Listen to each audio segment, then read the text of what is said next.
কবরের ভেতরটা কেউ দেখেনি যে না মৃত্যুবরণ করেছে, কিন্তু কবরের বাহিরটা সবাই দেখে। মানুষ কিছুটা তথ্য জেনে অনুমান করে যে ভালো যারা কাজ করেন, যারা ভালো আল্লাহর প্রিয়, তারা ভালোভাবে থাকেন কবরে, আর যারা খারাপ তাদের অবস্থা কবরে করুন।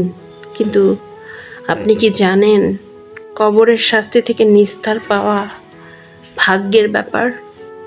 আপনি বলতে পারবেন না যে আপনি আসলে কবরে কেমন অবস্থায় থাকবেন, কারণ অনেক ভালো কাজ করার পরেও কোনো না কোনো একটা ভুলের জন্য আল্লাহ তাআলা তাকে কবরে খুব খারাপভাবে রাখতে পারেন।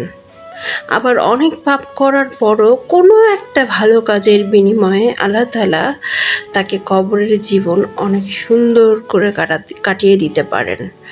তাহলে বুঝতে হবে যে আমাদের ভালো ছাড়া কিন্তু মন্দ কাজ করা যাবে না।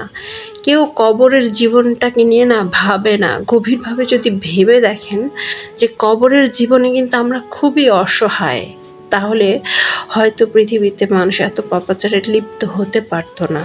কবরের জীবনটা না ভয়ঙ্কর।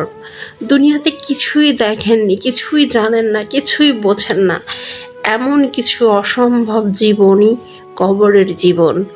তাই যতটুকু পারেন সৃষ্টিকর্তাকে স্মরণ করেন, কারণ মনে রাখবেন সৃষ্টিকর্তা আমাদেরকে শুধু তার ইবাদতের জন্য দুনিয়াতে পাঠিয়েছে, খারাপ কাজের জন্য নয়।